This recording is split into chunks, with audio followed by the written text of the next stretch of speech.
welcome to Dulce Coffee. Let's make this I don't know, what's today's date? CYPD. Today is the 24th. I'm so confused this morning. I'm just July kidding. 24th. It's July 24th. It is July. We're almost at the end of July. We want to welcome everyone that is showing or seeing our show right now. Please share our video. And those that are going to be watching later, like Kana always says, we want to thank y'all. We have a full house today. But let's start with welcoming one of our co-hosts, Mr. Christian Cano. Is that terrible that I clap for myself when I walk in? No, not at all. That's like... No. If you don't like yourself, that's pretty bad. That's true. Well, if you were booing, Yeah, then we would like... we Wait a would minute, all be stop. very concerned for your mental health. welcome everyone for Coffee and Dulce. Today is Pan July Dulce. 24th. And want to welcome you. This is our 32nd show. Wow, is that incredible? It feels like just Awesome. yesterday. It feels like just yesterday we were sharing our opinions. I want to welcome you today for joining us, everyone who's watching on Facebook Live now, or as Ruth says, many people watch us later on YouTube or this later as well. Please share our show with your friends so they can listen to what we have to say, because it's so important. But also, I want to thank Shannon Club, who joined us last week with Moms Demand Action. Yes. She shared this Be Smart program. I want to tell you, that is the most watched show that we've ever had, second to, I believe, Mark Jarrell's show. Mm-hmm. And not only that, but we had the most comments of any show on that one. And not one of them was about me. So, You're obviously going to have to talk to your press agent. that's right. So thank you. We're going to get started here, but we're going to introduce our guests. So let's stop our technology. Alexa, stop. Yay! Excellent. All right. So let's go around the table and everyone please introduce yourselves as I start to share us. We'll start from our right because you're always right. Barbara Bacon, I'm a healthcare advocate here in the Charlotte community. Awesome. Ruth Perez, community advocate. I'm Jeff Scott, man about town, candidate in the 9th District, and just all around great guy. How do I follow that one? It's okay. You go down on your feet. Tara Long, candidate for County Commission at Large. Woo! Yeah. Alan Smith, I'm also a candidate in the 9th District for the special election this year. I'm the Green Party nominee. I'm also the chief antagonist to Jeff Good one, Alan. Well, welcome. Because, That's a good one. Thank you, Alan, for joining us. I don't know if anyone has seen his shirt. First of all, we'll talk about buttons. I seen it as soon as he got off the car. You gotta turn That so is you can really read a it. cool shirt. How can we, those who think that's a great shirt, how can we get one? Is that even possible? It's totally possible. If you Okay. volunteer for our campaign, go knock some doors. We'll get you a T-shirt. We certainly. How about if we buy one? That is definitely doable as well. I can make sure you get a T-shirt. Because I can't volunteer for the Libertarian Party Of because course. I get all in trouble. Yeah, I we'll, can't we'll, volunteer. we'll get in trouble. I can put signs out. I can do anything else. But apparently, I can't touch you because you're Right. poisonous or something. That's why you're way up Right there. over there. Yeah. I like that shirt. That's Cool. really Yeah. a winning shirt. So let's go ahead and No salute to grounders. Coffee and Dulce. I have forgotten my coffee, but that's Oh no, Christian! Ching, ching, ching, ching. Ching, ching, ching. fine. I always forget. I was watching the Mueller report on CNN, or the Mueller, and it's like a soap opera. It is just, I couldn't stop watching it. So you already had your coffee. Yes, so I've been drinking coffee, but I'm still interested to find out. So right now we're Yes. competing for viewers because Yes. there might Right. be people out there watching, For watching the Mueller, the soap opera. Yeah. which is The report. really kind of a little crazy, but that's kind of the way it goes. Let's talk about our buttons really quickly. I'm Barbara, still if you waiting have for that. my mental health button. It's on back order because Okay. they require so many orders before they print them. Oh, Good to interesting. know. Yeah. Alrighty, and Medicare for all as well. We love to get a mental health. Yeah, we all need those. Yes. Yes, we did. We do. What is You need that button. I don't know why. And I left mine in the car. I had Tara. She gave me one. I Yeah, felt so honored her, last week. Terra campaign So I forgot to get it down, Yes. but it's in my car. Mine, of course, I got my Medicare for All, Healthcare Justice T-shirt, which I need that I shirt. believe it is, my Medicare for All, but more importantly, I'm still going to continue to promote Need to Impeach. Now 51% of Americans believe that we should start the impeachment process. Once again, it is a process. It doesn't mean that he's guilty. It just means that we start the process. So because I know you're so passionate against it, what is your button? My shirt is Free Assange, No U.S. Extradition, because once again, just want to remind people that a publisher of information about what our government does around the world is sitting in a jail of very harsh conditions at Belmarsh in the UK, and the United States would like to do some kind of extraordinary rendition of him through the finagling of the British court system. So cheers to Julian Assange. Okay. So my button is Healthcare Justice NC. Of course, I'm on the board of Healthcare Justice and co-chair of the Legislative Committee.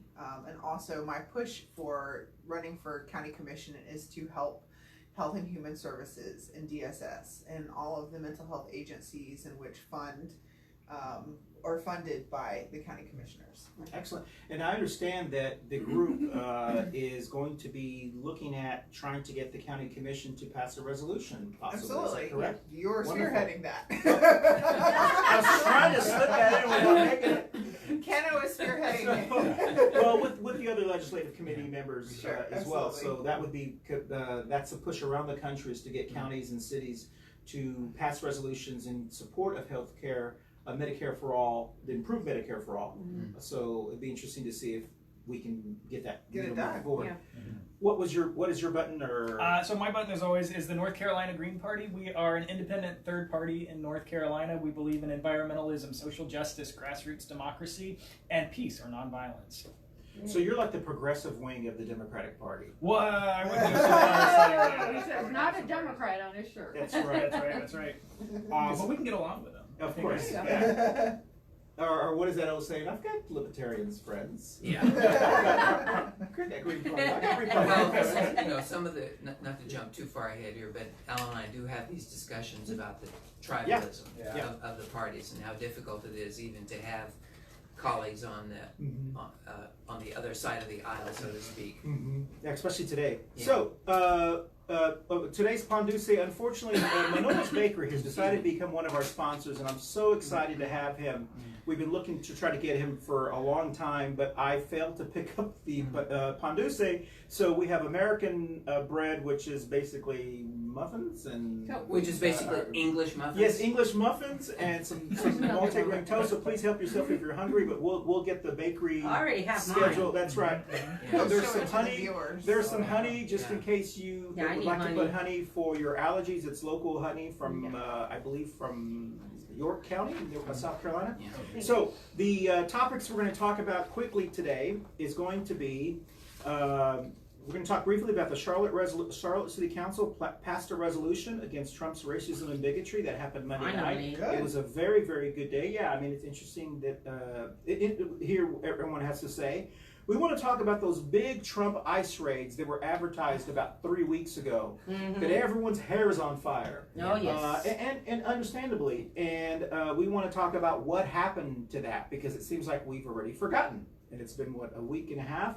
And then we're going to do our constitutional quote of the week. And if we have time, we want to do any NCO9 updates, because we're getting closer to the absentee balloting starts 45 days before the election. So that is probably in maybe a week or so. Is that right? I got Maybe it right. July. End of July? Yeah.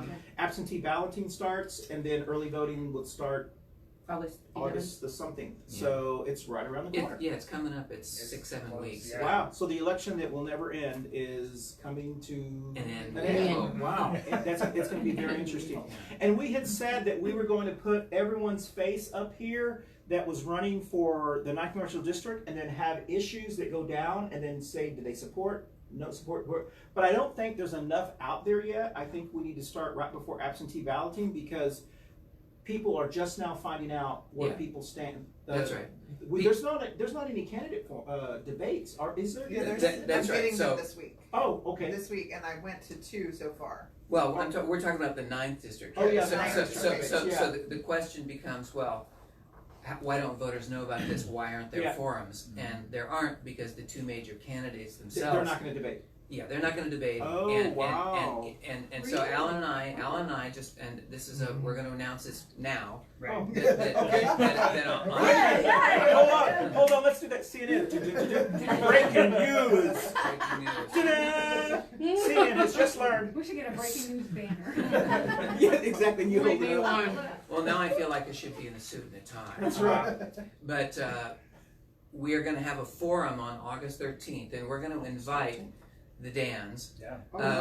We do not believe that they're going to show up because their campaign staffs are probably going to tell them, no, you don't need to go. It's just voters in South Charlotte, but it's going to be over at the Davy Dog Park area off of Pineville Matthews. I think So I we have been rented- to that event. Yeah, we By have. Ray, yes. Ray Road. That's right. Mhm. So we have rented the facility for August 13th, and we plan to have a candidate forum. We are going to invite other candidates Yeah. because there are some people who are running certainly for at-large and certainly for both District 6 and District 7. Oh, So excellent. we haven't really defined the scope of Okay. it, but we'd like to, even if the Dans can't come, Sure. we're hoping that someone at least steps up and Mhm. says, Sure. we're going to come represent them, and Yeah. we've got full permission for the candidates to speak Sure. for them. Now, whether they want to perform in a debate setting or not, where we sort of go around a table like this or on a panel and talk about each issue as it comes up is something we haven't decided yet.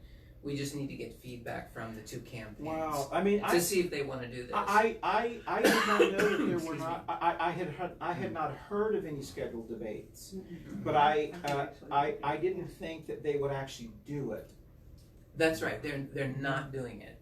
Well, I have to give you full credit Sure. because you've been having the debates for how long have we been doing We've them? been trying. Yeah. I mean, how many shows have you been Yeah. on? Yeah. So technically, you have been hosting the debates yourself. Well, but we really need to hear from From both all of them. parties. That's Yeah. You know, we need to. We can say what we think they see because it's all our perception.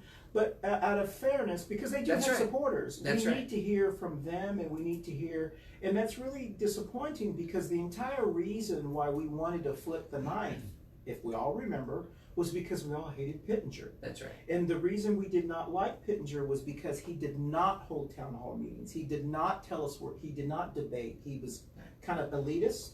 And so that was the whole reason that many people started getting involved in Flip the Ninth. Mhm. And so now that we're in Flip the Ninth and we have a Republican who's running and we have a Democrat who's running, who I guess people would consider the leaders, and then we have the other two as well, it's kind of disappointing that the whole reason why we're so upset about politics is because it's politics as usual. We're getting the exact same thing from them too that we didn't like about the first people. So Right. in a way, it's kind of sad. In some ways, it's worse. Yeah, it's right? worse, Because yeah. we've got a special election, we've Yeah. got national attention. Yeah. We know there's big money coming in Yeah. on both sides. Big But money. Alan, do you want to comment on this? Yeah, just that there's huge money. I mean, Yeah. I think you're seeing the same cycle that happened in the 2018 race Yeah. repeat itself, possibly on a smaller scale. I Yeah. know it was over $15 million last year got pumped into this. $15 million. Can you believe that? Like, what could that money have gone to? $15 million Yeah. to take a job that pays less than $200,000. That's right. Well, that is crazy. right, and when you add up the, Mm. Alan and I are also doing webcasts on Yep. Friday, and Yep. one of the things that we talked about last week was that amount of money really adds up, at least on the McCready side, on the Mhm. Democratic side. It means that they were paying, if you add up the personal money and the campaign money and the dark money, it's like $70 a vote. That's crazy. Right, which is why. That's Yeah, outrageous. so it's Well, a lot of money. to spend. I will say that I have. Well, we're not supposed to be talking. Let's go to the because I have some compliments I want to say about Dan. I want to McCready. add on. Yeah. You might not have heard, or Alan, August 27th, the Latin Chamber of Commerce Yes. usually have not a forum, Yeah. not a candidate discuss, meet not and a greet kind of yeah, thing. it's a meet Yeah. and greet It's a really Yeah, it's good where program. everyone That's right. You've gets gone. to know. I've been Yeah. to at least Yeah. 2 of those. And I really enjoy it because at least that gives us the opportunity to get to know. Alan and I Tara. will both be there. Do you think Yeah. the two Dans will be there? They never showed up, so they never do. That's right. But I mean, at least it's open Yeah, it for was- the community to get to know. And Yeah. it was packed Yeah, it last was, year. yeah. Like Yes. even though the big guys weren't there, Yeah. you still probably had 25 Yeah, Oh, yeah. there was a lot more. of We people. still, as a community, we candidates. would like to know, everybody else. There was a gentleman who I forget who beat him. I think it was Chad Beasley beat the Republican Josh They Wood. Chad Beasley, whatever the Republican's name was, I can't remember his name. No, I want to say Nye.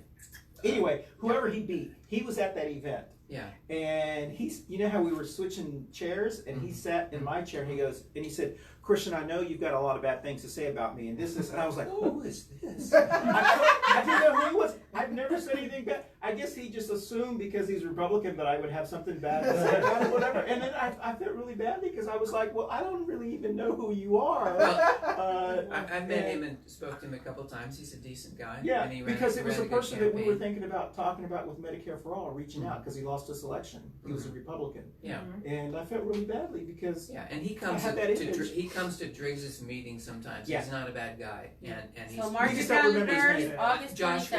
27th. I keep wanting to say his last name is Nifong. It's Not not. in It- Nide. I'm not sure Nide, yet. that's I'm right. not sure Nide, yet. yeah, Okay. Nide. Joshua So- Nide. That's right. So our co-host here wants to get us running because she has Yes. her show. How was your show yesterday? Awesome. Okay, she Actually, my show will be running today, hopefully, because I had a great experience. We were invited to do an interview with the CEO of the Charlotte Knights. Yesterday was one of their Wow. one of their third events to honor our Latin Americans. So last night it was the wow. Latinos night, the So Caballeros. your show did an interview with them? Yes, we Oh, did that's with the wonderful. Spanish, with the Latino know, right? Venezuelan coach. She didn't bring those hookups to us. I felt very, very blessed That's to be invited good. to be part of that. Well, that's good. That means your So show's I want to making an record impact. it. As soon as I walked out of the field, rain started pouring. So I was like, Oh. and then Well, we get Rocio called me. She's like, "You want 4 tickets?" I'm like, "No, I'd rather stay home." That's- Okay, so Yeah. the first one we're going to talk about is the Charlotte resolution that passed on Monday night. It happened so quickly.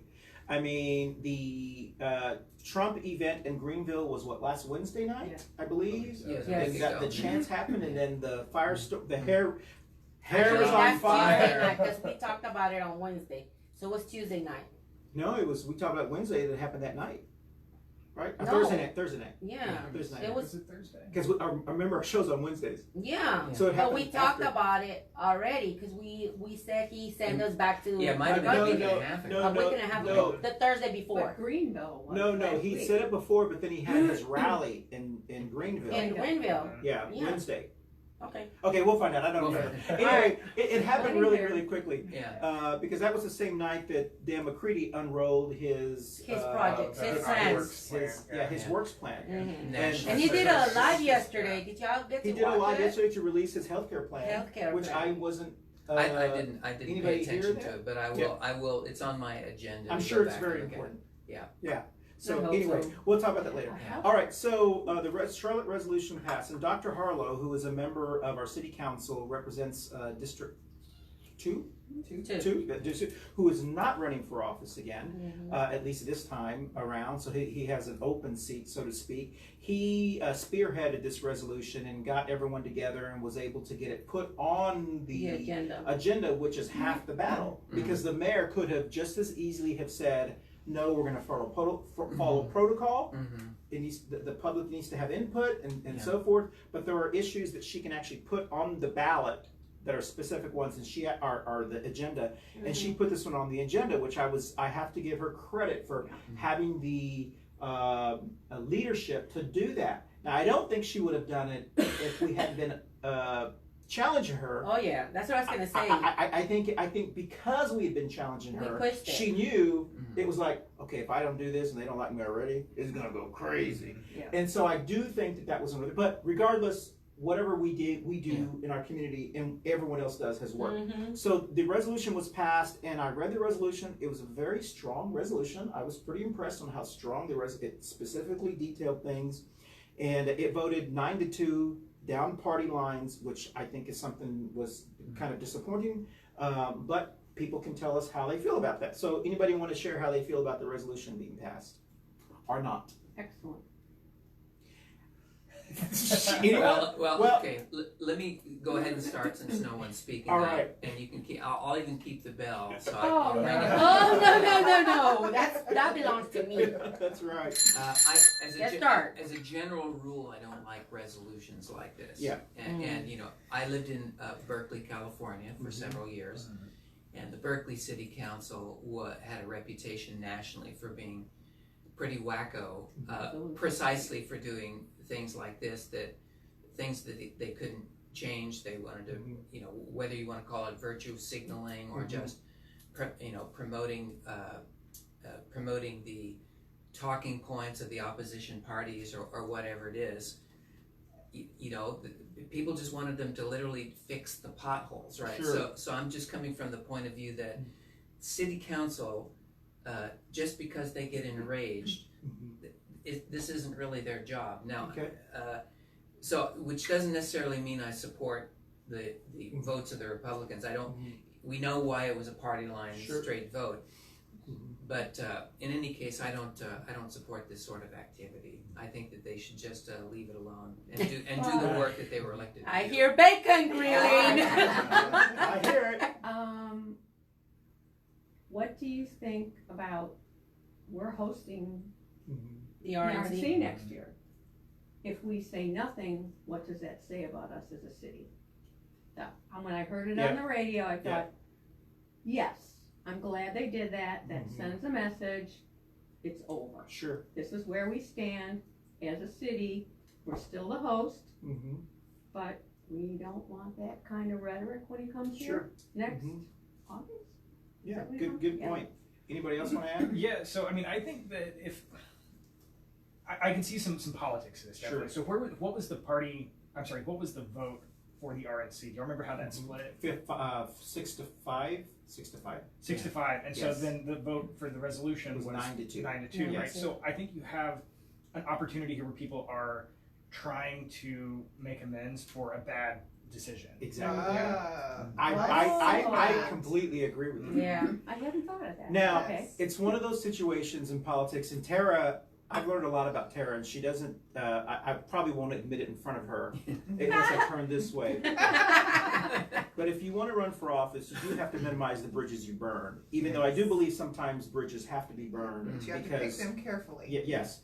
But I will say that when the city council voted 6-5 to pass it, there was a lot of us who were against the RNC because we felt like we should be going after other groups. We can fill that space with convention space. Oh yeah. Let's just go after something else rather than the RNC.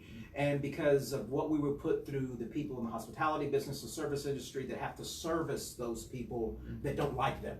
And so why wouldn't we go after whatever? So, but it passed. And we had several council members that were Democrat, Phipps, Larkin, Julie Iser, who voted for it. And they specifically said, we need to welcome everyone, and regardless of politics, which I believe was politics. But now they're trying to make amends. And so even though there is a part of us who were anxiously begging them, please don't put us in this situation, and then now they've tried to rectify, there's a part of me that is upset because I want to say we're in this situation because of what we tried to warn you in the first place. But then you also want to say, as a person of faith, you want to give someone a chance to redeem themselves. You know what I mean? So there is that struggle that we fight with. So I understand what you're saying, because there are people who are posting, and Luana Mayfield made it very clear, this resolution is basically just talking. Yeah. The time we had to talk was before. So I understand what she's saying. I like the way Ray McKinney had said it. Ray McKinney, who was very much against this in the beginning, now has said, it is what it is. But we do still have an obligation to tell people, and I'm paraphrasing, this may not be him, so Rave, this is not what you said, I apologize. I have it right here. Actually, I was going to tell that right there. Well, you want to read it? No, go ahead. No, I think... No, just in case if you need it. No, because I think I may be wrong about what he said, but someone said, we've invited them into our house, it is what it is. It's like us inviting family members we hate, and we're going, okay, it's already too late, we invited you. But we still have an obligation, once they come in our house, these are the rules that we expect you. I don't expect you to kick my dog. I don't expect you to slap my wife. I don't expect you to minimize or talk about my gay son or whatever. So I don't know if that was what he said. Now we gotta keep in mind, okay, it is what it is. Yeah. We're not going back. I guess they're not changing their mind. It's already set up for next year. What's gonna be next? How we're gonna? It's not about we're gonna allow you to come and say bad things about our girls or women and stuff. We already know how he is. We already know their tricks. What are we gonna do to protect our community, our people? And that's what the concern was. Because that's gonna bring up more crime. Well, that was the concern. That's gonna be open to more violence. Yes. You know, we gotta think about all those things. What are the procedures? What are the plans? And that's where I would like to see who's gonna sit them on the table, who's gonna talk about it, and they're gonna say, okay, this is what we're gonna do. We're gonna be prepared for this. Do you think the resolution does anything to help this position? That was just a conversation. Yeah, it's just a conversation. But it is good that they are saying that they don't. That they are saying they do not support racism. Yeah. So Kano and we worked on a little bit of the security and trying to talk with, who was it? The main guy? It wasn't the sheriff, it was the other guy. The Chief Putney? Chief Putney. And he came out and he's pretty much saying that because it's top secret and they don't want to disclose things that people can work around. Like they're not even going to let us know the plan. Which I understand. I understand that. I mean that's understandable, and I know that there are people with resist the RNC, which I'm going to their things because I'm going to do whatever I can to make sure that we know that we don't want them in our backyard, even though I want them to spend money. So if you need, I think you can chew gum and walk at the same time. But I guess one of the biggest concerns is that people have is that we've invited these people into our house. No one else wanted them. And what I find it very interesting is if you look at the remarks and comments on the feed for the city council, the majority, about 70% of the people there were pro-Trump people. And the pro-Trump people were saying, you know, the Democrats are snowflakes and, you know, the typical stuff, but the most interesting stuff, so you have to filter through that. And then you filter through, Trump needs to rescind the offer to Charlotte, and this. And of course I'm going, please do. Because and this is I think this is the warped vision of the people who support Trump. They actually think if Trump says, I'm going to punish you, Charlotte, by not going to Charlotte, that Charlotte's actually going to be sad. And that they can actually they can't find any other place to go to. Yeah. I mean, and so they don't have a choice. We were the only option that wanted them. And I think there is a little bit of delusion from Trump supporters, and especially the radical Trump supporters, which I think many of us are probably more afraid of that are coming here. I'm not really afraid of them because I think we can take care of them. But I think they actually think that they're doing us a favor by coming here. No, and they're the same people that are saying, if you don't like it, leave. If you don't like coming to Charlotte and the resolution, leave. Don't show up. Don't show up. If you don't like the fact that we have said that this is not going to be allowed, or we're going to speak out if it happens because it's freedom of speech, then leave. What if, even though there's a resolution saying, you know, we don't agree, we're not going to tolerate, we're not going to accept this, and blah, blah, blah. Who's going to stand up? Who's going to take the first step to put that and let them know, give them that instruction and say, okay, you're welcome. You can speak on your campaign. You know, it's a good thing, but you know, you're not allowed to say all this stuff. Who's going to kick them out when they violate the rules? Nobody. Yeah. So look, the RNC is a fairly sophisticated organization. And you know what conventions are, right? They're just to show the party's best side, and they're just like one long infomercial, right? So that's why they don't let people like radicals like Ron Paul back in 2012, you know, stand up and say things that might actually appeal to swing voters. You know? Okay, yeah. So You know, what you're they're trying to put their best foot forward. You know, no one can control what Trump is going to say, but he does get a teleprompter. So right? what you're saying, if I understand this correctly, what you're saying is conventions, as a rule, are your best foot forward. It's like your first impression on a date.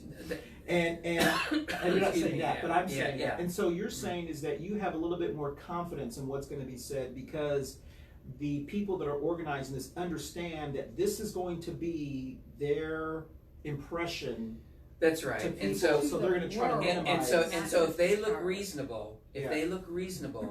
and then there's a bunch of Charlotte protesters Yeah. coming in Sure. saying you're racist pigs Yeah. and throwing, Yeah. breaking stuff and throwing But rocks it and will stuff, help them. that's going to help them. That's going to help the rest of the country is going to look at that and go, why are these Charlotte wackos? I mean, are these Charlotte wackos on the That's- progressive city That council? makes sense. Is this the next Berkeley? Yeah. You know? Anybody want to comment on that? Well, there was a very interesting op-ed in the New York Times, which I don't read, but How do you know? because I saw it on CNN. In the New York Times, which And I do so, not subscribe to. There's a gentleman on CNN that basically, I thought what he said was very interesting. He was at the New York Times. He said the reason that Democrats have lost in our that what we have not gotten Yeah. is that that Trump and his base have stayed the same since he got elected. 40, That's right. 40, Yeah. 38, 42%. That's right. They don't care. They don't anymore. care. I agree. Their with that. I entire agree with strategy is to make Democrats care Mm. and focus on things Yeah. when all they care about is winning their base, Mhm.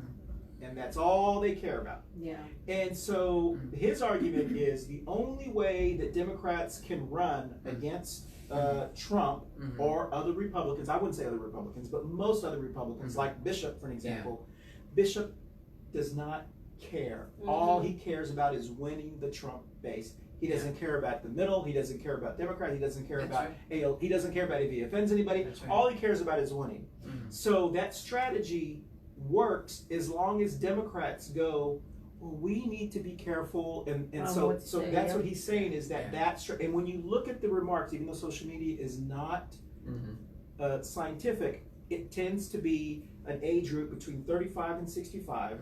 They tend to be a little bit more engaged. They tend to probably vote a little bit more than Instagram or Snapchat kind of Yeah. people, and they actually tend to like what Trump is saying. It is not logical, but You know, I Trump don't know. Trump has a lot of support. You know, you Yeah. can't sit here, with all the guests we've had coming Yes. through, even though we've had the one guy who was a Trump supporter. Yeah. The reality, excuse me, the reality is that he does have a lot of strong He support. does. Is very passionate support, and even if you don't like to listen to him talk, which I've, Yeah. this is something I said for a long time. Al and I talked about it.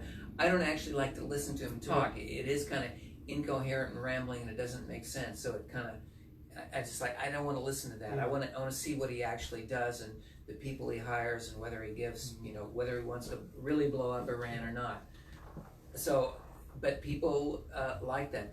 They still like the fact that he is shaking things up, or they perceive that he's shaking things up, even though,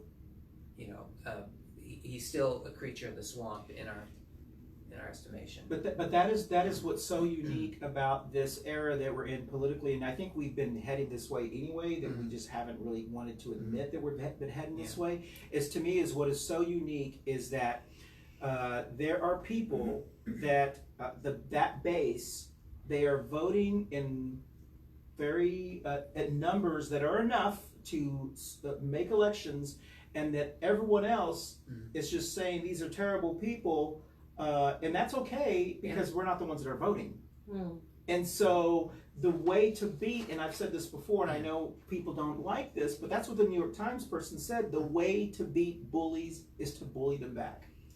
That's what his argument was. Well, because if you continue all against all, the war of all against all. If you continue, their argument is if the Democratic Party continues to run people trying to, what Michelle Obama said was, I wish we lived in that world. When they go low, go high. I really wish we lived in that world. But the reality is, those who go low don't give a crap if you go high. Yeah. And if your goal is to be right, you're going to lose. If your goal is to win, you got to have a different strategy.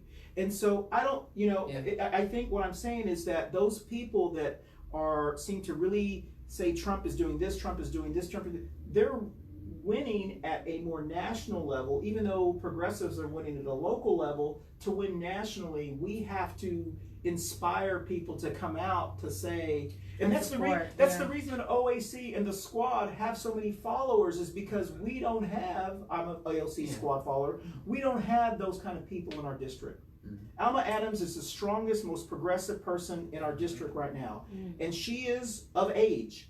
We don't have, maybe Senator Mohammed is a little bit more progressive and says what you said, but people who are progressive, we want people with the courage to say, this is wrong, this is wrong, this is not acceptable, this is wrong. The same reason those Trump people want to say, they're taking our jobs, they're doing that, we both want those champions. And we don't have that champion right now, except some few people. That's a good point. Yeah. We should talk to Mustafa about grooming for. Exactly. That's a really good point. I have been very impressed with what he has to say. I've also been impressed. A young lady that I saw last week, she's not a young lady, running for city council at large, a school board at large, Jennifer Delahari. I had never heard her speak, and I heard her speak. Delahara. I heard her speak at the event that I went to. It was called Trump versus Immigration or something like that. She gets it. There are certain people in pop culture, so to speak, that can go into it and just get what's going on. She gets it. She gets it. She understands what things are going. Some people have that ability. Yeah. Some people, like, I don't really know what the latest music is today. I remember the 80s and the 90s, but I'm not involved in who J. Cool is or those kind of people. But there are people that can go into a cult and that are good consultants, political consultants, that can get into a culture, feel the tea leaves and say, hey, let me tell you. And right now, it seems like in our area, Republicans tend to have those people. They can go into and they can feel the tea leaves and they can say, Dan Bishop, let me tell you, these are the people that are going to come out to vote. The ones that like Trump, the ones that are concerned about immigrants, the ones that are concerned about, they hate AOC. AOC is their new poster child for Obama.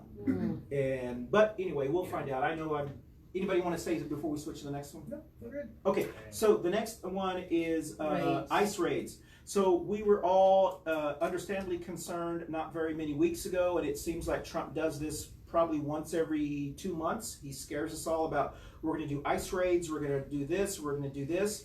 And the good news is it has gotten us better at educating our community about what our rights are. People know not to answer the door without a warrant. People know, even though there have been some instances where ICE has gone a little bit overboard. Actually, they just passed something on Monday, especially for our Latino community, that whoever is in the country illegally, 2 years or less. You talking about the Congress, or you talking about 2 years or less, immigration has the obligation to start kicking them out, and they already started. This morning, actually, they haven't started much here. We did spoke to the speaker of immigration from this region, and he didn't mention Charlotte. However, we know that we are part of Atlanta, Georgia, for their procedures. But that's what they've been targeting a lot. This morning, I had a reporter send me a video. I think I share it. Where, breaking the window? No, where they picked up, they followed trucks, cleaners, workers. Well, interestingly, I'm kind of mixed. I have morphed into being a very adamant supporter of our undocumented immigrant community to now understanding. It doesn't mean that I don't support our community, because that's something that anybody who's marginalized, I support. I understand the silence and the outrage about people who are concerned about people being here undocumented. And that is really hard for me to say that. And the reason I am is because there is this, I think there is this complacency, and I'm not concerned about the complacency between white Americans or African Americans. I'm talking about the complacency between immigrant people of color. We're the ones that are being silent. This is occurring not because Trump. This is not occurring. This is because the first and second generation immigrants, or even people of color, are going, I it's got not papers. me, It's not Yeah. me. it's not me, My record's clean. my it's not record's me. okay. Yeah. I got a license. And Yep. so I'm not saying that's right. No. I'm just saying is that it happened with Irish Americans, it happened with Italian Americans, Scottish Americans Yeah. who founded this area. The Scott Irish There's founded no this brotherhood. region. There's Yeah. there's no commitment Yes. on protecting our neighborhoods Yes. like before. Yeah. You know. And so it's before, almost like, no one cared if you were white, Mhm. black, or yellow. I Mhm. mean, we lived in the same Yeah. block. Mhm. We protected each other. Mhm. Nowadays, it's like whatever, tough. I mean, it's you. But it's another way of keeping people divided. Yeah. Because if you have people who would otherwise be unified Yes. through values and Mhm. struggles together, you can separate them because Yeah. these people have their papers and these people don't. Correct. Well, and that's the reason that I have been very concerned about our own Democratic Party, especially. I'm not the North Carolina Democratic Party is not the same as other Democratic parties. The North Carolina Democratic Party, they're very selective, or we're very selective on what we make a decision is important. And even though we say we're concerned about this, there is nothing that we do from a head of a party to say this is wrong. You have other people that are Democrats that will say this is wrong, but we don't hold press conferences like other people saying this is wrong, and because we're so afraid to upset the middle Democrats who are the fundraisers. I guess the people they think are the fundraisers. Right. You think that given the opportunity that AOC has given them, Yep. especially with regard to abolishing Sure. DHS Yeah. and ICE, that they would at least take advantage of it and say this is something we need to consider. Now, a lot of people, it sets their hair on fire Yeah. when AOC says we need to abolish this government agency, but she makes a good point that at the time, in the wake of the Patriot Act, there were a lot of Republicans who voted against this. Yeah. So this is actually a fairly good bipartisan issue for her. So I give her a lot of credit for being very persuasive on this issue. And if I were serving in Congress, Sure. I would say yes. Let me sign on to that with you. Yeah. Stand by her. Yep. Yeah, just to add to it, just the economic component I think is worth highlighting, because if you're trying to appeal to people in the corporate community, the people who are most often exploiting immigrant labor, especially undocumented immigrant yes. labor, by silencing these people, you can appeal to that base of donors who are going to pump money into your party, which I think the Democrats do. Yeah. At least we do here in North Carolina. Right. Yeah. Now, we don't necessarily, but North Carolina is also Wake County and Mecklenburg County and other areas, Other and counties. Asheville, other county areas. But I can say we tend to be a little bit more reactive, and I see that changing just from the demographics. Anybody who's gone to events here in Mecklenburg County, you see more progressives that are taking the lead. You see them being elected. You see them on the school board, and so we hope on the school board and so forth. So I do see it changing, but at the same time, I do. You're right. There is an advantage that we can take an advantage of whenever that occurs. What I was going to say was that of that raid, only 25 people were arrested by ICE, and it was supposed to be this sweeping thing that swept the country and got all these criminals off the streets and whatever. And it turns out there was only 25 people. Well, it's hard to separate out the press releases of the people who are pro-ICE and the press releases of the people who are anti-ICE. Correct. It's very hard to get actual facts. Yeah. I mean, just like on this issue you talked about earlier, where people don't even know their rights. They don't even know. They think they're supposed to. If someone asks them for an ID, if someone with a badge and an official-looking jacket asks them for an ID, that they have to somehow produce it for when they're standing in line for a bus. And you don't have to. And you don't have to, right? So a lot of people just don't know what their rights are with respect to police or authority figures approaching them, and no one really knows what these strategies are. So these bureaucracies like DHS and ICE are very sophisticated in the way that they try to play, they try to manipulate, and they're always trying to look like the victim. Oh, we don't have enough funding. Oh, we can't do the detention centers right. Oh, we can't do this right because we don't have enough funding. And if we just had more money and we had different contracts for all these security services, and then these little drug sniffing tricorder things. You know, if we don't have money for all this high tech equipment, you know, those are the Star Trek reference for people who, for people of a certain generation. Yeah, where you know, is there something funny in here? You know, it's like they think that this fantastic border technology is you know when you're in Congress someone's going to run that commercial. So in any case, don't believe self-serving bureaucrats. Understand that this is one of the cores of certainly my campaign and the party, that bureaucracies are very self-interested. They will say things to get bigger budgets. They will create fear. They will make sure that people are confused about their mission, and it's all about the money. It's all about going to Congress now to get big bucks. Let's make sure to understand, and this is what I tell everybody that sends me inboxes or question about, should I go to work? Because, you know, immigration is around there. Yeah. If you're not doing anything, your only bad thing is to be here in the country because you probably have your visa overstayed, or, you know, you just don't have documentation to be here. But you're not getting in trouble, you're not driving drunk, you're not, you know, killing anyone, you're not robbing anybody. Keep on living your lifestyle as you've done it. I have families, friends that been here over 30 years with no legalization, and they're still being progressive, good, better, way better citizens than us, and they don't have to worry about it.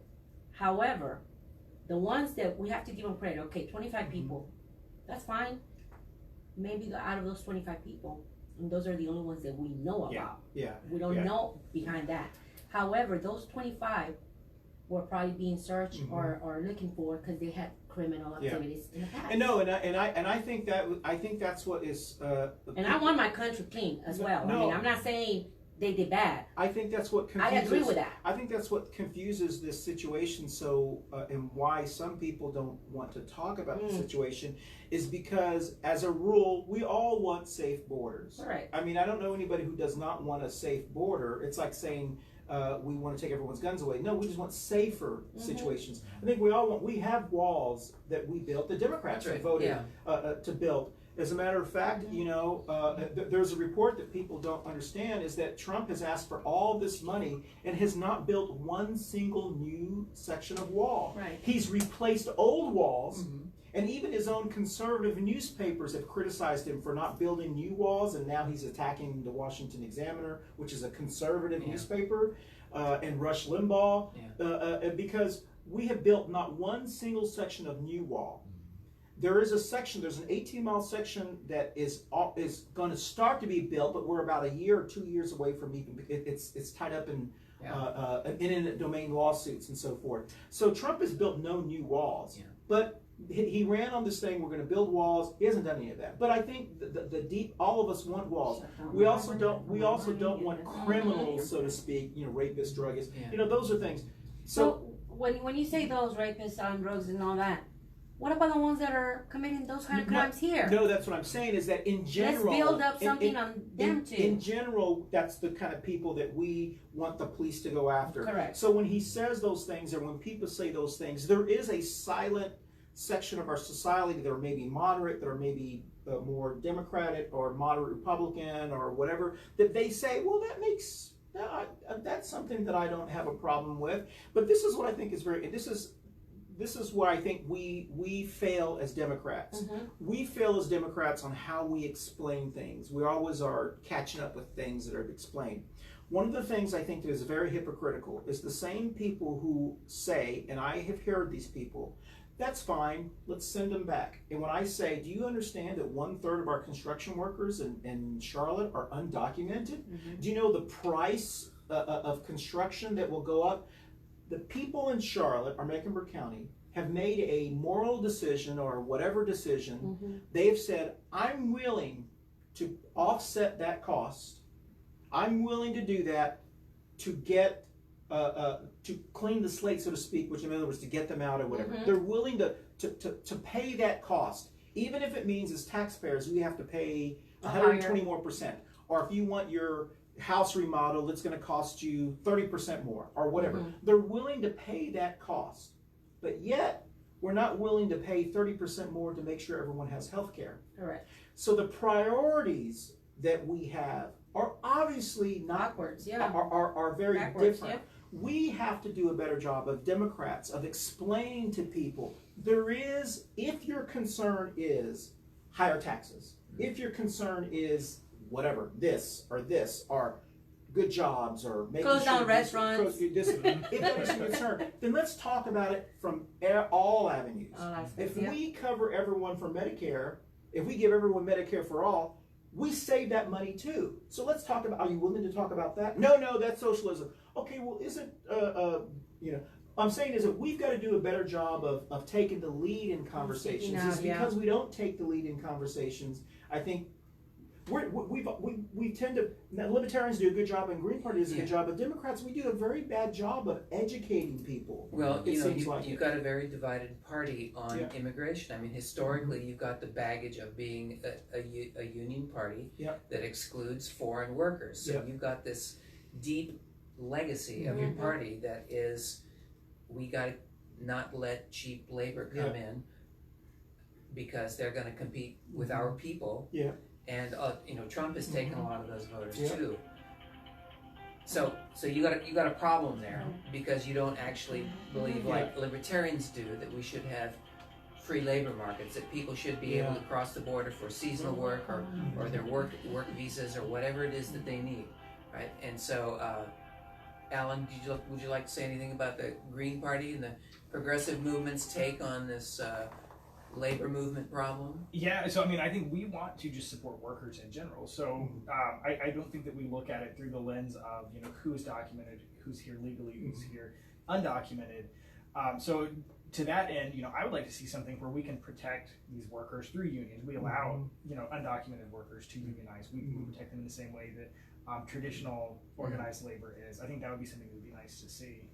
But do you think that anyone has really put the dollars and cents to the impact of what Trump wants to do?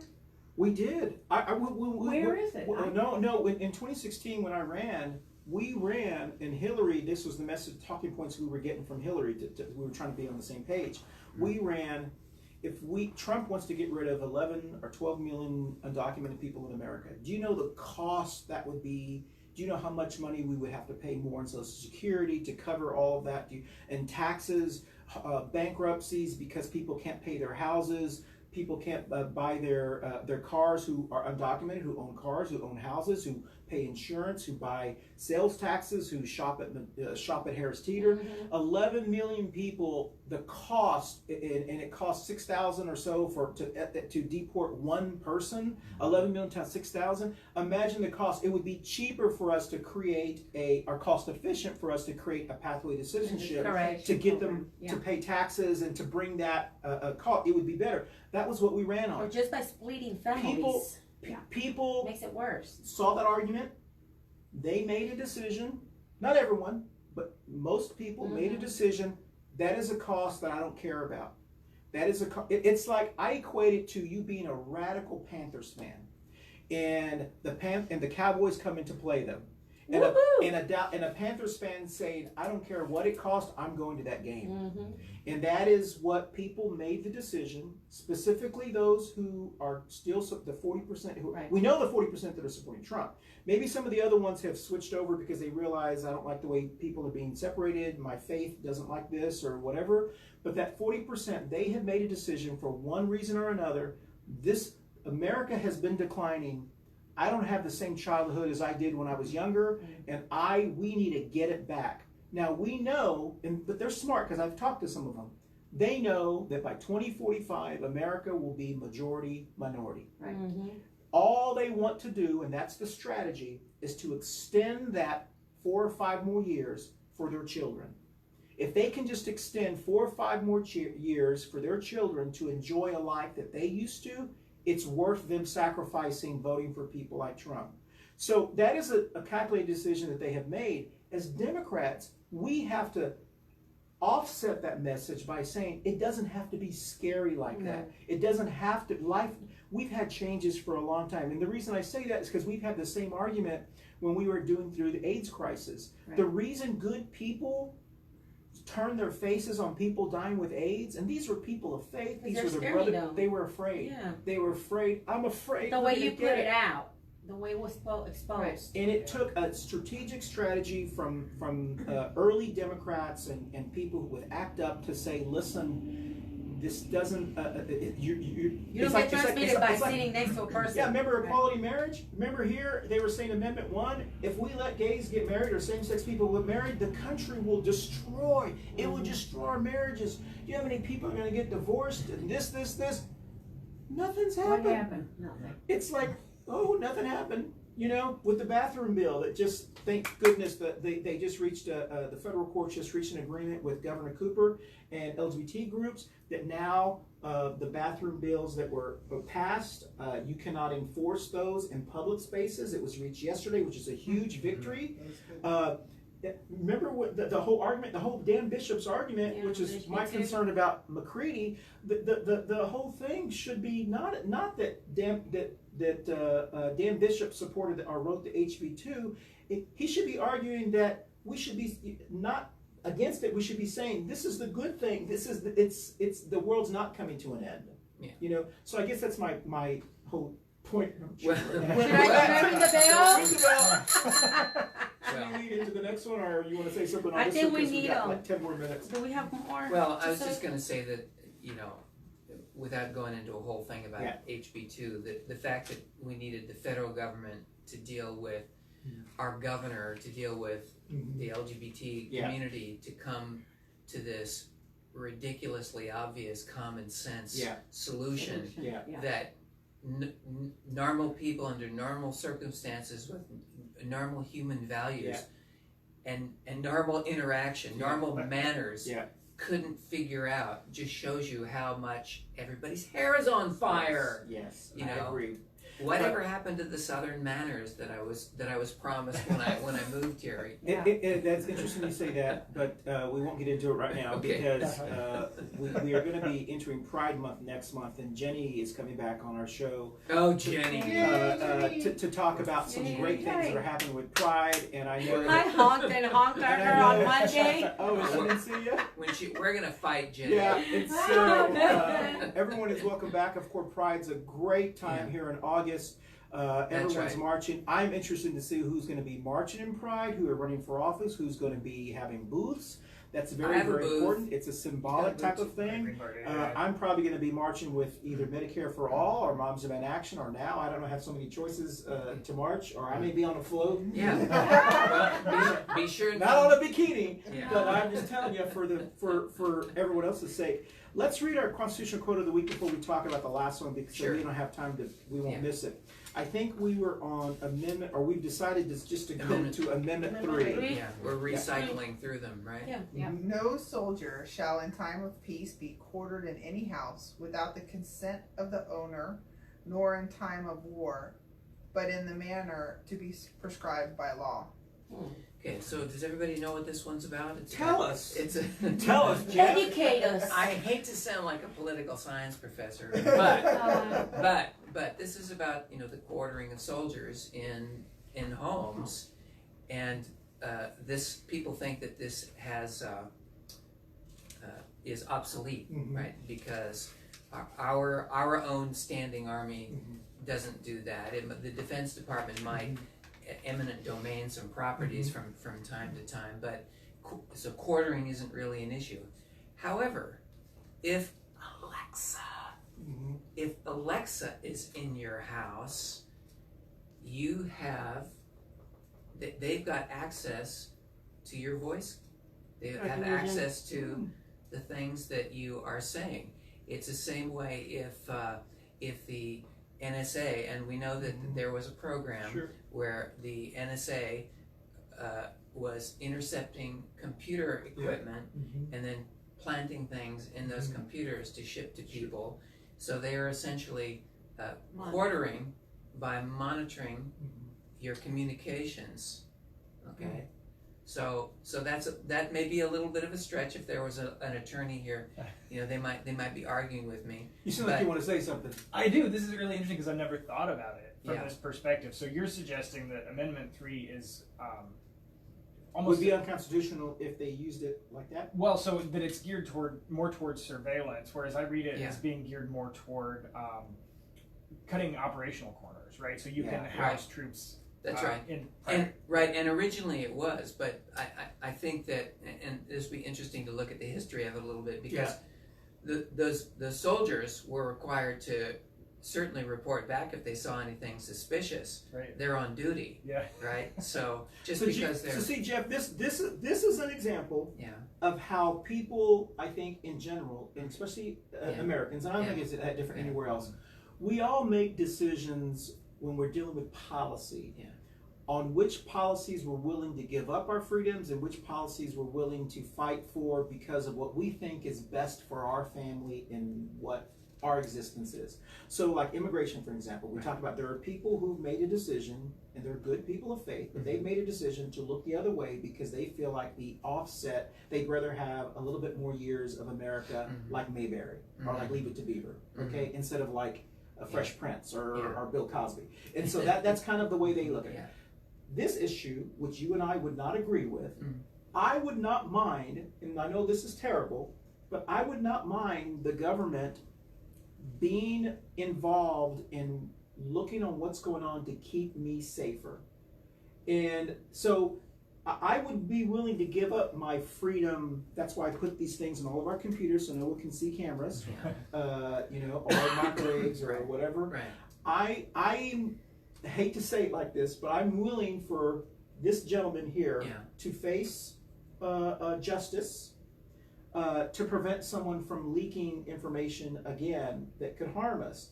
And I know that's probably not, that may mean something about my values or whatever, but people make those decisions. That's why there are a lot of people who want to see Hassan brought back to America and face consequences because of what he did to Obama's administration. Well, that's political retaliation. Yes. That's purely political retaliation. And if you can't talk about the crimes of your government, then you don't live in a free society. And so that is why it's important for us to have these conversations, because it would be like, for example, it would be someone like your job's responsibility to explain to people like me, this is why this is bad for you, Christian, not because he was terrible to Obama's administration, That's right. but because it would prevent free speech, it would prevent free press. Right. Because that's your argument, So, right? So if you look So at that's a good if you look at the explanation. first three amendments, Yeah. free speech, free assembly, and then protection by weaponry against tyranny, and you look at the third one, they're all about warding off a police state. Sure. They're warding off A police tyranny. state. Right. So if you can't speak, Which would say like and ISIS. if you can't speak and you can't fight back, and you have to allow the King George to be in your home, and his eyes and ears and guns in your home, that's it. Game over. We live in a totalitarian society. Well, that makes sense. Yeah. That's a good argument, and I think that's how you stretch that argument in y'all's campaigns, which is what we're going to go next to. Very briefly, I think is the big challenge. Sure, because I agree. there are people in our district and in our country that have made certain decisions for whatever reason, and it is hard to change their mind whether they are. For example, we face that all the time with this argument with Medicare for All. You're taking private insurance away. You're doing this, that is. They're so glued to their private insurance, even putting past the logical part that it's just a broker. Why would you not want to get the middle person who's costing you more money? Because they like that broker. They like, for whatever reason, maybe it reminds them of the days they worked in the 80s and the 90s or whatever. They're willing to hang on to that broker to do something that will cost them less in insurance and give them more coverage. And so that it's a hard shell to break. Well, just as a preview to something that we're going to talk about eventually in the next few weeks, my plan for reforming healthcare is actually so radical that I don't like to bring it up. Okay. And the hint is that the employer-based healthcare that started during World War II was a massive mistake. I believe so too. Every libertarian understands this, and no one wants to talk about the elephant in the room. Sure. So Okay. Anyway, I'll just leave that Interesting, hanging interesting. there. We can Because talk about it and the reason that's timely is because we have like 5 minutes to talk about our next topic, NC9 update. The four candidates are going to the stretch of this election, and it looks like my understanding is Bishop is ahead still in national polls. Right. But Dan McCready has released an internal poll of 5 of his friends that now says it's a tie. The candidate who wears the blue shirt the most often Yes. is going to win this election. I just want to buy him a tie. I just want to. I just wish he had. I mean, Does he wash that shirt? No, he's got a lot. He's probably got like 10 shirts or whatever. Yeah, that's the only Okay, thing he has. okay. is Let's but- not get back It's to an update. So he has released 2 really big things in the last couple of weeks. Well, actually 3 big things now. He's released his 10-point plan to fix pharmaceutical prices, which we can't see. We don't know. You can see it. I've got it. Oh, you do have it? I do have a copy. Yeah. Okay. He's released his something National service plan, and then yesterday he released his healthcare plan. Right. Now, I'm happy that he has released those. Those are very, very important. But I can tell you, and I've said this before, when all of us have been traveling in our 8 counties, the 5 biggest concerns I heard during my travels were infrastructure, cost of health care, medical cannabis was one of those things. Immigration was kind of in there, but it wasn't like the most kind of important thing, and education. Those tend to be the 5 kind of surrounding issues. Not one of those top 5s was a national health care plan. So you mean a national service? National service That's plan. right. That's so right. I'm not sure why you would bring something like that up when it's not even a top 5 concern of people who are in our election. Alan's going to have something to say about this too. Yes. But let me go ahead and jump in here because I was trolling him to the best of my ability on his Twitter and Facebook, just to make sure that people know we've been down this path before with America. My party's. So first, explain what he proposed. Okay, so he had a press conference. Right, he had a press conference. It was covered by the Charlotte Observer, and he proposed alongside General Stanley McChrystal, who's one of his big supporters, and has been on a book tour, and is a Trump trash talker, you know, and is trash talker. and so he's he proposed this program as a form of national service where they use a lot of weasel words in their communication. So I believe they want to hide the compulsory nature of it, which is why they're saying, yeah, you can come into the Army, you know, you can come into the military, or you can do this public service. Now the military part of it is we know that enrollments are down. We know that the Army is lowering its standards. We know that they need people to go fight more unnecessary wars around the world, which is a bad mojo in my opinion. So the compulsory part of it is basically a throwback to this AmeriCorps program, which is basically a boondoggle. It was a nice gift that the Clinton administration gave to young Democrats who weren't working. So this is like just a rehashing an old Bill Clinton idea. Yeah. Okay. And so you want to go back and look at the history of AmeriCorps. So let me go ahead and shut up and hand it over to my good colleague Alan here. Yeah, I mean, and I'm against this plan. I mean, I think that's clear. There are 2 big reasons that I'm against it. The first is that it caters to people who can afford to work for free, because that's what AmeriCorps is. And I know that because I was an AmeriCorps recipient, and they offered the fellowship job, wouldn't call it a job, because it didn't pay enough to even cover my rent. It's called a living stipend, and it doesn't pay you enough. And what they're proposing is to expand that program 5 times, I think, over the next decade, and have all young people participate in that. But the problem with that is that anybody who can't afford to work for free has to pull, double duty, triple duty. They have to work 2 or 3 jobs just to get by. And if you're going to do that, you're just exploiting the labor of these people who are already behind. And you can't make it mandatory to have this national service program. So what if you Were look they at- asking to make it mandatory? Well, I don't think they can. If you But look at- he didn't say anything. He was just saying this is what they're recommending, or So if you look at what General McChrystal has said in the past, he said that we want to make it to where it's socially obligatory to participate in this, so that you can't get a job or you can't go to college. We partner with colleges and universities so that they so it's change almost their. de facto mandatory. Yeah, Right. it's like a social credit score. That's basically Wow. Wow. And so you have that That's where you're exploiting people who can't afford to work for free, and then you're catering to people who already can, and you're presenting this opportunity of a lifetime.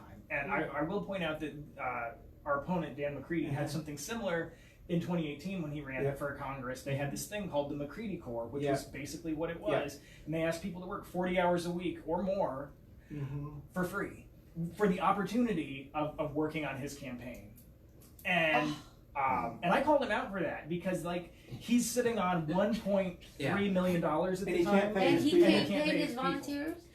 So the optics of this, which I think is more important than the actual message, is the optics. The optics of this is this very privileged young guy who's just turned 36 years old, who grew up in South Park, went to South Charlotte, went to Myers Park, went to Duke, went to Harvard, enlisted in the military as an officer, not like a regular person, but as an officer. So he was privileged. Only served for 4 years, didn't serve an entire career. Got out, came back, married a woman of very, very wealth. Used that money to start an investment company. He's never actually clocked in, clocked out in his entire, never actually hired anyone. He's an investor like we are with 401ks, telling us this is what's best for your children when they get to the ages of 19 or 20. In a city that is ranked 50 of 50 of upward mobilities, in rural areas that are the poorest counties in North Carolina, Robeson County, the Lumbee tribe that is one of the poorest tribes in America, in people of color, running this is a Democrat, not a Republican, saying the best thing to get your kid out of poverty is to make him work for free. That's the best thing to get him out of poverty. Slavery. Not increased job opportunity, increased skills training, not a living wage, which a Democrat would argue. Let's give them the option. I'm telling you, I know what's best for your child. But To maybe me, giving them that that free is training that and is experience. optics. You know? So how? The good news is I don't know that many people care right now what he says. Yeah, other that's than the good news. other than maybe a couple of supporters who support him, but surely there have got to be Democrats. Surely there must be some Democrats in the rural areas somewhere. Or even if I was Dan Bishop, the first thing I would do is run a commercial going, do you want this person determining what is more important? First of all, well, it's in anything that's going to be a, sort of a compulsory national service. We know there is a bipartisan affinity for that sort of thing, and they also like to use a lot of weasel words to soft sell it, because we know that the income tax, technically speaking, is supposed to be voluntary. We know it's not. We know that public schools are sort of thought of as voluntary, but we know that there is compulsory public schooling. So, but it is concerning to me. It's concerning because I think every time we hear our Democratic nominee talk about something, it's as if though he doesn't understand what normal people do. I mean, agree with that. I think that's a concern. It's a concern because it is so disconnected. It may appeal to his 5 neighbors where he lives in his $1-something million house in South Charlotte, and it may appeal to those like individuals. no TV. He doesn't own any TV. Yeah, I know that's kind of crazy. Well, but still, So the newspapers, the Charlotte Observer in particular, and some of the other media has simply fallen flat on their faces, and they're not. They're just being a tool for him to push his message out. Right. They're not doing their due diligence. They're not doing their job, and McCready is not showing up at our debate on August 13th. I can guarantee you. He started doing town halls. He will not walk through that door and shake Alan's hand and shake my hand and say, I hope we have a great, vigorous debate No, on these you- important ideas that we really need to talk Jeff, about for this community. Jeff, that is not going to happen. Jeff, that is the very first statement, because I think it's very fair for anyone who is a supporter of Dan Bishop to say, you see, this is an example of liberal bias media. The Charlotte Observer and the North Carolina papers, not one of them has raised a concern. If Dan Bishop had said something like this, it would be hair on they fire. would be Yeah. dissecting it. That's And the right. fact that Jim Morrill decided to go to this press conference instead of President Trump's thing means that he's obviously favoring him. He wants to cover him more and decided to write an article. Yeah. And so it is fair for people to digest. But Well, listen to be fair to Jim, yeah. you know, it's Don't be fair to Jim. It's McClatchy. Yeah, McClatchy. It is But McClatchy, this is- and he works for McClatchy. He is not Hey guys, your he's 5 not an minutes are independent gone. journalist. Okay, so we're into our show, and I want to thank everyone for joining us. But this is the one thing that I think that we have to understand, and this is what I've said in my professional life as well. When you apply for a job, you have to understand the type of job you're applying for. Yes. If you're applying for a congressman, don't tell me things like you are running for president of the United States. So when I hear someone who is running for Congress who is saying, I would like to roll out this national service plan, this is my healthcare plan. You're running for Congress. Yeah. Your job is to vote on an issue, not to come up. Yeah. Now you can cluster with your Right. people, That's but right. he's running as if though he's running as a senator or a governor, as Right. a president, not as a congressperson. It would be a half-term freshman congressman. Yes. For a couple of weeks. young, inexperienced. So what he should be telling us, or all of you should be telling us Yeah. more, is during that short time period, in the last 2 weeks, we've had 2 votes in Congress. How would you have voted to the 911 victory, a victims fund? Right. How? Because that was something that you would have voted for. We would like to know how you would vote for that.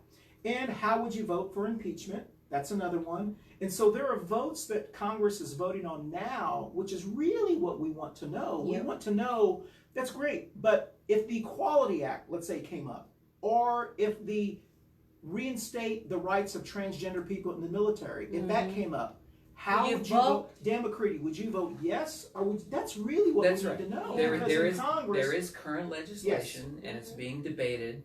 Where do you stand? yeah, Yeah. or and to be fair, Yeah. if Medicare for All came up, how would you vote for Medicare for All? Would you vote yes or would you vote no? Well, to And be that's really- What would be your to be input? fair, we know that part of his health care plan was talking about preserving Yes, the the Affordable Affordable Care Care Act, and so we know where he stands on that, and we'll have much more to say about Well, that then, later. well, then we don't you think we should expect that person to say, if it came up to say to preserve the Affordable Care Act, I would vote yes. If it came up to look at the Medicare for All, I would vote no. It's very simple. That's Yeah. really what we want to know. Well, I think he's essentially said that. He Yes, he said, said- I want to preserve Yeah. the Affordable Care Act, and I want to fix it. Yeah. So. But you know, would he allow Medicare for All to be debated? well, the question is, will he debate it? Will he actually stand Good up and question. say, here's All why? right, guys. Those are all good Coffee questions. finished. It's time to go. And we're out of Finished, yeah. coffee. So I want to thank everyone. This has been a very interesting. Thank everyone for joining us. Next week, Caleb Caleb. is coming back. Yay! I hope our system doesn't go down No, but again. now we have a backup. hope So so. now we have a backup. So I promised him a backup, and we will actually have a Mexican or Latinx Dulce as well. Yay. So I want to thank everyone. Please come. And Malone's from Colombia, right? Yes. Yeah, so he's Yes, got- Colombia. But his bakery makes all kinds of Okay. stuff. Okay. Ladies, once again, thank you for joining us. Thank you for everything you're doing. I see you at so many places. We're going to talk about where you're going to be. Once again, thank you, Alan, with the Green Party, who's running for the special election, 9th Congressional District as well, and in his shirt. Go to his.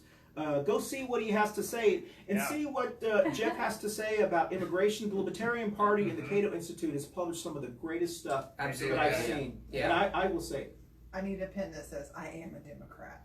yeah, I've got one before you. I've got one that says I'm a proud Democrat, believe it or not. Yeah. And underneath it says not in good standing. That's our joke. All right, so we're gonna call out and Alexa play Pandora. So tell us where you will be. I am going to be at 2 events. That one that deals with the disabled, and the other one that is just like a general. I can't remember what it's for, to be honest. I Cool. can't. I got so many projects this week. I'll be at a makeup at the library, Skelly Bar makeup class. Tomorrow morning I have a meeting with Red Cross. We are putting together a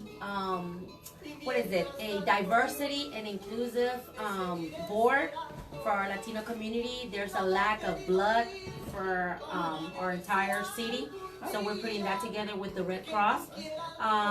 And for fun, I'm starting a Spanish version of the Girls Rock with Donald I know Darnell. that. My daughter participated So in yeah, that. I've been a judge for the past 4 years for the American side. So we're trying to put something together to help the young kids. We should have a show on that. Yes, I'll bring you Miss It's Donna little. Scott Productions. I'll bring you a little. We should have one of our winners. a cultural.